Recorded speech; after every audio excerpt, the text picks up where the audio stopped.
Halo teman-teman semuanya, apa kabar? Semoga kabarnya baik-baik saja. Selamat datang kembali di channel Study with Student, masih bersama saya Nusa Briansyah.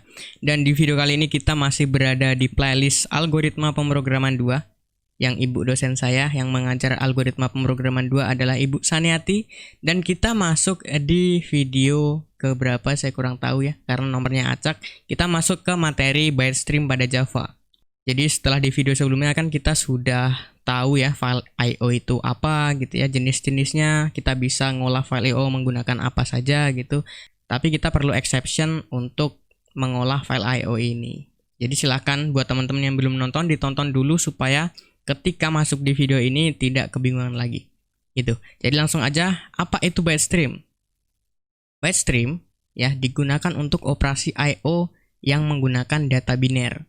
Gitu. Jadi nanti dari teks yang sudah kita buat gitu ya, per hurufnya itu dikonversi ke data biner atau byte.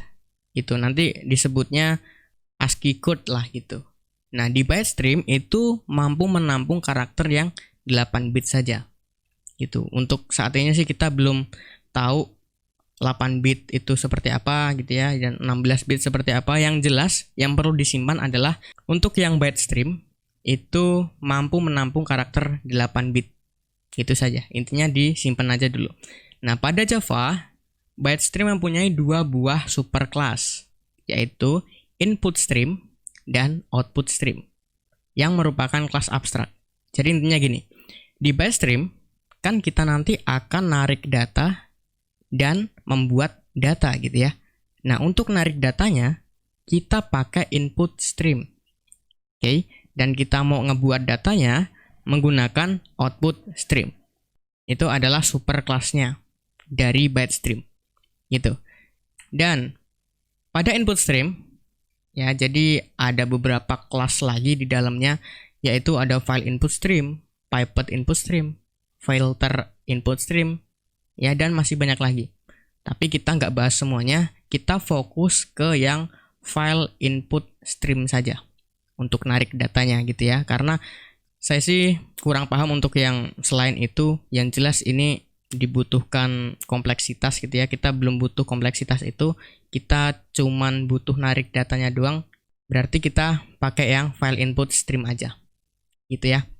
Nah, kemudian yang output streamnya seperti apa? Seperti ini ya, jadi lawannya file input stream ya, nanti kita akan pakai yang file output stream ini gitu ya.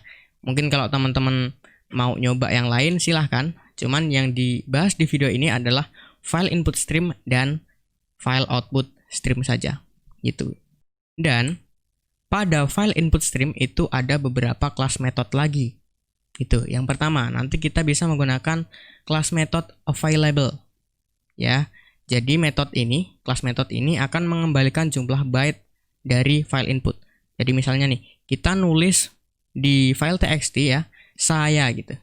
Dia akan mengembalikan nilai 4 karena ada 4 karakter di situ. Itu fungsi dari available. Kemudian yang kedua ada read. Nah, read ini membaca byte dari file input. Jadi yang awalnya nih misalnya kita tulis saya gitu ya, dia ngambil satu huruf yang nanti dikonversi ke kode ASCII atau kode byte gitu. Ya, kemudian ada read tapi kita berikan parameter berupa array byte gitu ya, yang misalnya nama array-nya adalah B gitu ya. Itu fungsinya untuk membaca hingga B byte panjang dari file input. Lalu ketika kita pakai 3 parameter ya berupa array tipe datanya byte, misalnya dinamain dengan B atau B gitu ya. Kemudian yang kedua parameternya off, itu untuk memulai kita mau ngambil dari offset yang keberapa, dan len itu panjang karakter yang kita ambil berapa gitu. Sehingga membaca dari offset off hingga len byte, panjang byte dari file input. Itu. Kemudian yang terakhir adalah close, menutup aliran file input. Gitu. Jadi nanti teman-teman ketika kita menggunakan file input ataupun file output gitu ya, ketika kita sudah narik data, itu jangan lupa ditutup. Karena nanti akan menimbulkan mubazir pada memori gitu. Kemudian pada file output stream itu ada juga beberapa class methods. Yang pertama ada finalist. Nah, ini untuk membersihkan koneksi dengan file output. Kemudian ada write. untuk menulis byte array length gitu ya. Kita memasukkan parameter berupa array byte, tipe datanya byte yang kita namain dengan r gitu ya. Jadi menulis byte r titik length dari array byte ke file output. Kemudian ada write lagi, cuman kita pakai 3 parameter berupa array, tipe datanya byte, kemudian offset, dan panjang karakternya berapa. Itu untuk menulis len byte dari array byte mulai dari offset ke off ke file output gitu. Kemudian kalau write saja ya kita menulis byte yang ditentukan ke file output gitu. Dari kode byte gitu ya, dari kode ASCII-nya ditransformasikan ke bentuk huruf, nanti hurufnya kita bisa write ke file apa gitu. Kemudian di file output juga ada close, menutup aliran file output. Sama aja kayak yang di input tadi. Jadi mau ada file input, mau ada file output, dia perlu close untuk menutup aliran filenya tersebut. Gitu. Jadi tanpa berlama-lama lagi ya, kita langsung aja codingin ya. Codingin ke dalam bahasa pemrograman Java. Jadi silakan buat teman-teman dibuka text editor terfavoritnya ya. Di sini saya menggunakan text editor VS Code ya. Jadi silahkan di package com.program dibuat kelasnya, namain aja dengan c byte stream gitu ya, titik Java. Begini teman-teman, kita berada di package com.program ya. Kemudian kita buat kelas public, kelas namanya sesuai dengan nama filenya, berarti c byte stream gitu. Kemudian jangan lupa kita buat main method public static void main gitu ya. Gini. Oke. Kita pertama akan mengambil data atau mengambil file deh. Mengambil file txt. Gitu, kita narik file txt. Caranya ya tadi, kita bisa pakai file input stream. Gitu, untuk byte stream ya.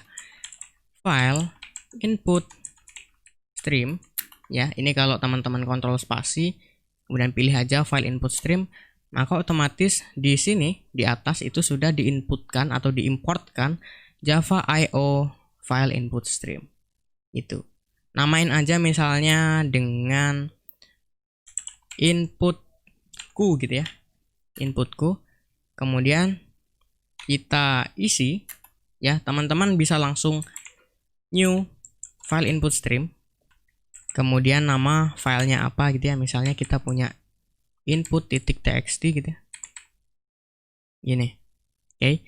Atau ya, atau kita bisa set dia 0 dulu. Barulah kita isi inputku itu sama dengan file input stream, new ya. New file input stream. Kemudian nama filenya apa gitu, input.txt gini. Oke. Tapi di video kali ini kayaknya kita langsung aja lah ya, langsung seperti ini gini. Sip. Nah, tapi ada error katanya ya, unhandle exception type file not found exception. Artinya kita butuh exception handling untuk menangani file input ini ya. Teman-teman bisa gini ya, try ini, kemudian catch IO exception gitu ya. Atau teman-teman bisa letakin aja exception handlingnya di method supaya lebih ringkas saja programnya kita gitu. Kita bisa taruh terus di sini. Kemudian kalau exception ini, atau biasanya kalau yang diperuntukkan untuk file IO atau IO stream itu biasanya orang-orang menggunakan IO exception. Itu. Ini kalau teman-teman enter di sini juga harusnya nambah tuh Java IO exception, IO exception. Gini. Sip. Oke, ini sudah dihandle. Oke, sip ya. Nah, tapi masalahnya kita belum punya file input.txt-nya. Di mana kita meletakkan file input.txt-nya. Caranya ya, kalau teman-teman misalnya buka file explorer gitu, kemudian cari aja di mana teman-teman ngeletakin project teman-teman. Jadi misalnya nih, saya di kerjaan kemudian YouTube tutorial Java. Nah, ini kan ada project kita ya, folder project kita, pfile.io. Ini kalau kita buka, nah, harusnya kita juga meletakkan file inputnya di sini. Oke, misalnya klik kanan, new, misalnya teks dokumen gitu ya, namain dengan input.txt. Ini, bentar, ini txt-nya jadi nama enggak ya? Oh ya, input txt, jangan pakai txt, jadi input aja. Oke, jadi ini formatnya input.txt, gitu. Oke, jadi misalnya nih, saya akan ketikkan di sini Budi selalu kalah main PES gitu ya. Haha. Sip, gini. Harusnya juga di text editor teman-teman muncul nih input.txt. Gitu. Sip ya. Sip. Nah, ini misalnya saya sysout ya.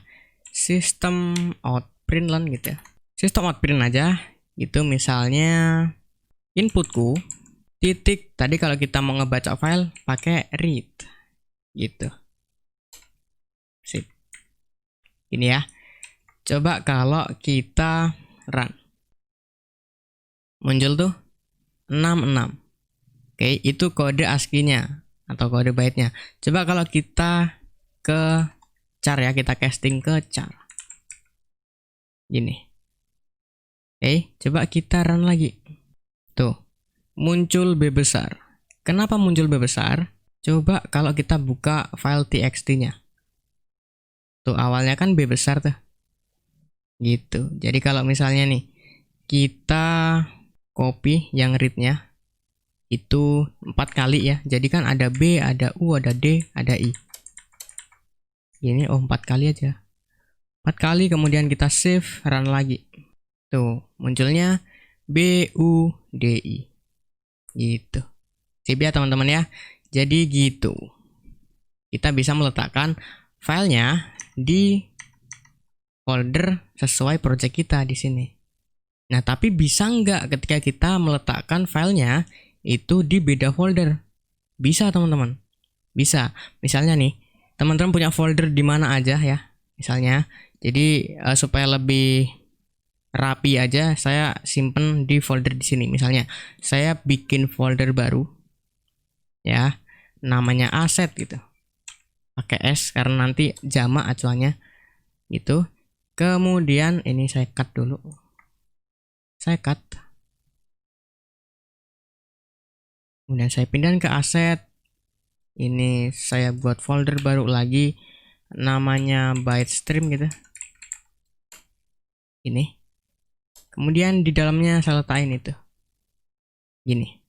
Jadi gimana caranya? Caranya teman-teman bisa kopas aja URL dari atau letak filenya di sini. Ya, YouTube tutorial Java pfile.io ini. Copy aja. Sip. Kalau sudah diletakkan di sini. Letakkan di sini. Paste. Gini. Sip. Sip. Kemudian di dalam folder ini ada input.txt.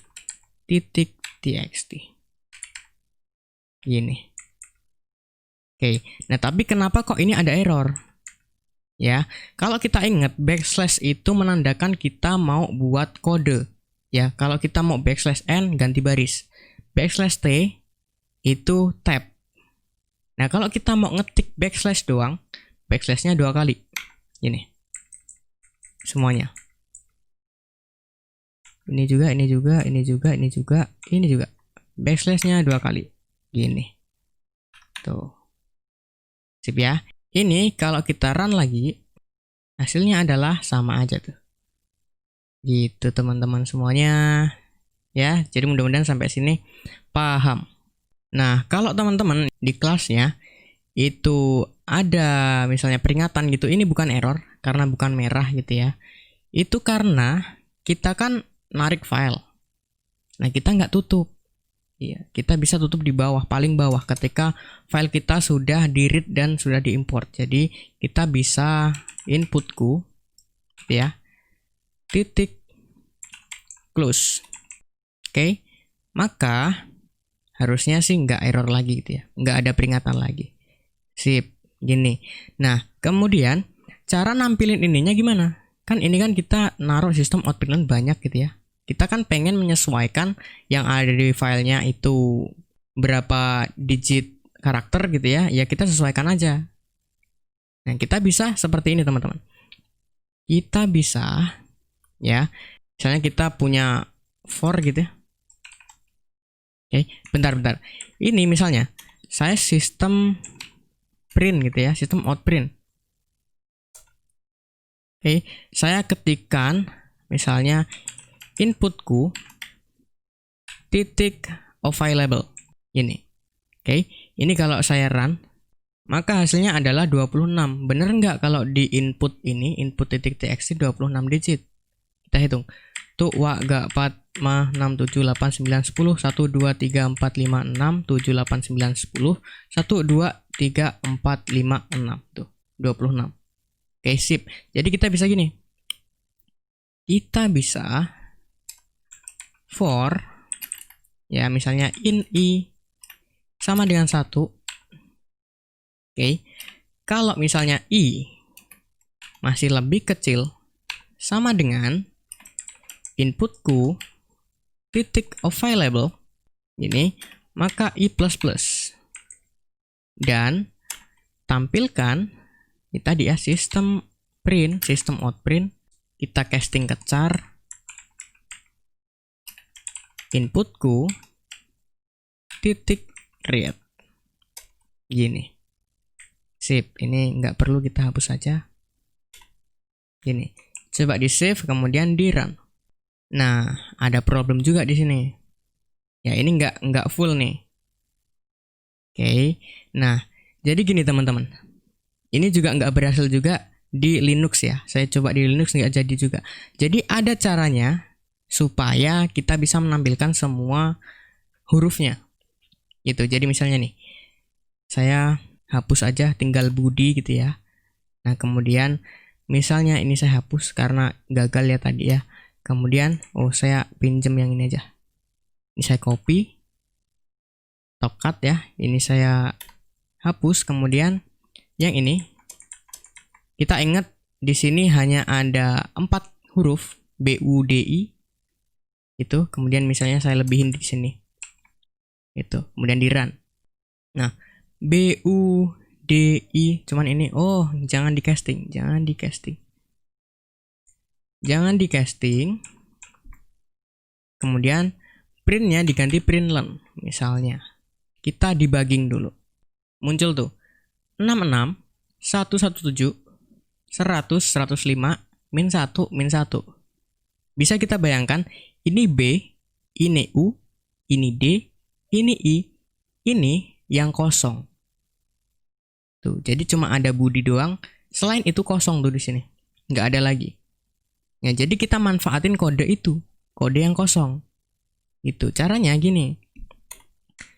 Kita bisa pakai misalnya variabel data tipe datanya integer atau gini deh, huruf. Itu. Kemudian kita isi dengan inputku titik read gitu ya. Kemudian kita bisa looping pakai while. Kalau huruf gitu ya tidak sama dengan min 1, tampilkan ini. Ini taruh di sini. Gini. Oke. Nah, tapi jangan lupa si hurufnya, stepnya ya, kita isi lagi dengan inputku titik read. Gini. Oke, artinya ini untuk mengisi huruf berikutnya. Nah, nanti kalau ketemu min 1 artinya kosong, selesai gitu. Dan jangan lupa untuk tampilannya kita casting ke char. Gini, di save kemudian kita jalankan lagi. Sorry, ini bukan casting, tampilin aja. Castingnya char ya, tampilin aja huruf. Kan kita sudah punya variabel huruf. Gitu, kita run lagi. Sip tuh, muncul Budi. Jadi ini kita balikin lagi kayak yang tadi ya. Budi selalu kalah main PES. Sip. Lalu kita run lagi, harusnya sih jadi. Oh, harusnya ini print ya. Biar dia ke samping gitu. Cuman kita coba aja. Tuh, Budi selalu kalah main PES. Sip. Nilainya kita hapus. Sip ya, kita sudah berhasil untuk read semua datanya, semua hurufnya gitu. Sekarang kita coba write-nya teman-teman. Gitu. Oh ya, ini saya komentarin ya. Ini kita mengambil file gitu. Nah, ini kita coba read file atau menampilkan isi file. Gitu. Sip ya. Sip. Nah, kemudian gimana kalau kita mau write atau kita mau ngebuat file? Ya, kita mau write file. Untuk yang close, ini usahakan dia paling akhir ya teman-teman ya. Karena kita akan melakukan eksekusi-eksekusi lain sebelum datanya di close. Sebelum filenya di close gitu. Sip. Untuk write file, ya kita harus siapin dulu. Kita mau ngebuat file atau kita mau naruh datanya ke file mana gitu. Ya, tadi kita pakai file output stream. Jadi kita bisa file output stream. Tuh harusnya di sini juga sudah diimportkan Java IO file output stream. Itu. Kemudian misalnya kita isi namanya dengan outputku gitu ya. Outputku new file output stream.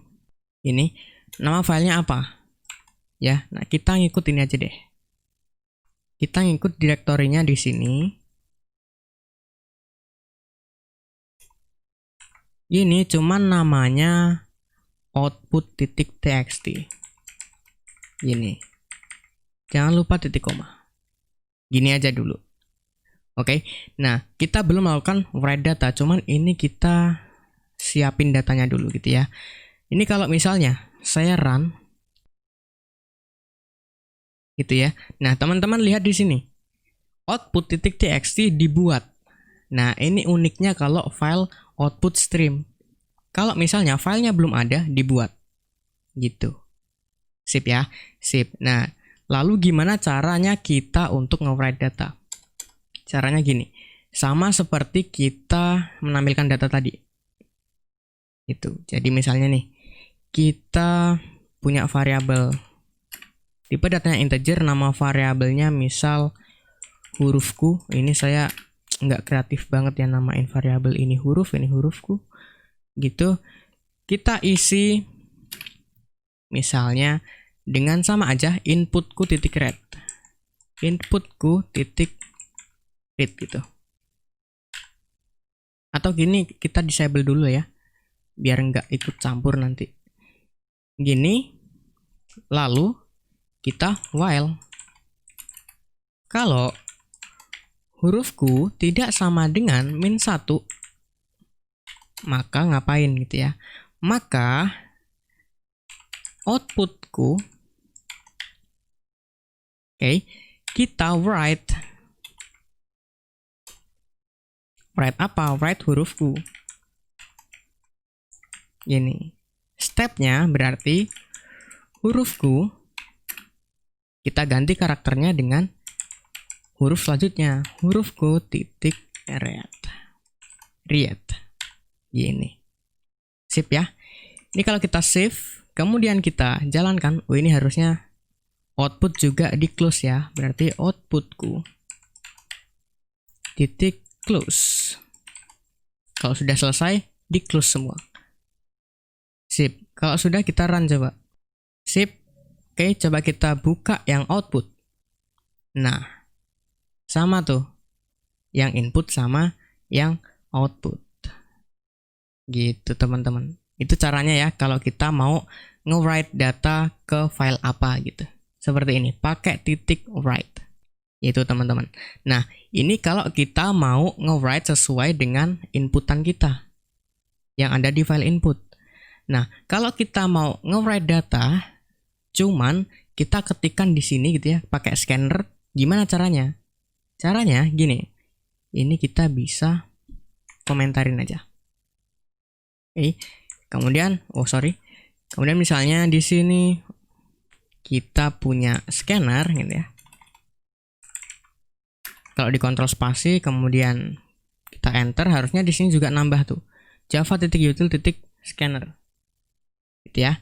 Scanner misalnya input console sama dengan new scanner gitu ya. Kemudian di dalamnya system titik in gini. Oke, kemudian nanti kita akan tampilkan sistem out print, masukkan kalimat handal gitu. Kemudian nanti kalimatnya kita tampung ke variabel tipe datanya string, nama variabelnya misalnya kalimat. Kita isi dengan input console. Kalau kita mau beberapa kata, kita pakai next line. Kalau cuma satu kata doang, pakai next aja. Gitu. Oke, ini saya tutup sidebarnya dulu supaya lebih luas gitu ya. Seperti ini. Sip. Oke, kita bisa tangkap misalnya ya. Nah, ini misalnya ya. Saya system out print dari kalimat. Variabel kalimat. Ini kalau saya misalnya, ini saya enter sekali dulu. Kemudian plus kalimatnya apa gitu ya. Ini kalau saya run, masukkan kalimat handal. Budi tidak menangis kalau kalah main PES. Tuh. Ini ya. Oke, kita sudah berhasil menangkap si kalimat yang kita tuliskan ke dalam variabel kalimat. Gimana cara kita nge-write-nya? Jadi gini, yang pertama, kita siapin variabel tipe datanya in, namanya misalnya huruf handal gitu ya, huruf dari si kalimat handal tadi, kita isi dengan kalimat titik char at index ke 0. Jadi kalimat pertama gitu, huruf pertama. Jadi misalnya di sini kita masukkan Budi tidak menangis kalau kalah main PES gitu ya, dia akan menangkap huruf pertama, char at ke 0, indeks ke 0. B. Itu. Kemudian kita juga siapin berapa panjang dari si kalimat yang kita tuliskan. Kita bisa pakai in, misalnya panjang huruf gitu ya. Kita bisa pakai kalimat titik length. Gitu. Kemudian barulah kita siapin variabel awalnya. Variabel awalnya misalnya variabel index gitu. Kita isi dengan 0. Sip. Kalau sudah, kita while. Kita pakai perulangan while. Kalau index lebih kecil, masih lebih kecil daripada panjang hurufnya berapa, itu, maka outputku titik write. Mau di write apa? Mau di write huruf handal yang sudah kita tangkap tadi. Di sini. Kenapa kok ini tipe datanya integer? Ya karena nanti dikonversi ke ASCII code. ASCII code berbentuk integer atau bilangan gitu. Nah, stepnya apa? Stepnya indeksnya plus plus bertambah gitu ya. Kemudian huruf handalnya itu kita set dengan apa nih? Kalimat titik char at index. Gini. Oke, ini kalau kita run, masukkan kalimat handal misalnya Budi. 4 huruf, kita enter, ada error tuh. Cuman kita lihat di output. Berubah tuh jadi Budi. Errornya katanya index of bound di luar array. Jadi bayangin teman-teman, kita masukin di sini Budi 4 karakter. Oke, indeks terakhir adalah indeks ketiga. Gitu ya. Nah, ketika misalnya masuk indeks ketiga, di sini ada plus-plus lagi. Indeks keempat, ada nggak? Enggak. Jadi kita harus tanganin di sini. Cara nanganinya ya kita pakai if lah ya. If gitu. Kalau misalnya indeksnya, ini nggak usah pakai spasi lah. Kalau indeksnya itu nanti sama dengan panjang huruf min 1 itu, maka break. Perulangannya hentikan. Tapi kalau enggak ya ini. Lakukan stepnya index plus plus, kemudian huruf handalnya di set jadi kalimat char add ke indeks. Gitu. Sip. Ini kalau kita run harusnya sih jadi ya. Masukkan kalimat handal. Budi sekarang menang. Main PES. Enter. Sip. Nggak ada error. Kita lihat di output. Tuh. Budi sekarang menang main PES. Gitu ya teman-teman ya. Mudah-mudahan sih sampai sini membantu nih. Kita sudah melakukan tarik file atau input file gitu ya. Kemudian kita sudah berhasil tadi untuk read datanya. Itu kemudian kita sudah berhasil nge-write menggunakan file output. Dan kita nge-write-nya juga tidak hanya menggunakan inputan yang sudah kita tarik atau kita import, tapi kita juga sudah berhasil menulis file dengan inputan yang ada di konsol. Jadi saya rasa sih keren gitu ya. Nah, tapi ada kekurangan di bytestream ini teman-teman. Kekurangannya apa? Kekurangannya si bytestream ini itu tidak bisa mengolah aksara atau huruf yang internasional. Contohnya, ketika kita menggunakan misalnya huruf Jepang gitu ya, kan itu hurufnya sudah tidak seperti huruf kita. A, B, C gitu ya, nggak gitu. Dia pakai aksara tersendiri. Nah, di bytestream itu tidak bisa mengolah itu. Tidak mampu mengolah itu. Tidak mampu mengolah huruf internasional tersebut. Nah, untuk cara mengatasinya, kita bisa menggunakan karakter stream yang akan kita bahas di video selanjutnya. Jadi saya rasa itu untuk video kali ini. Dan di video selanjutnya ya kita akan mengatasi hal tersebut menggunakan karakter stream.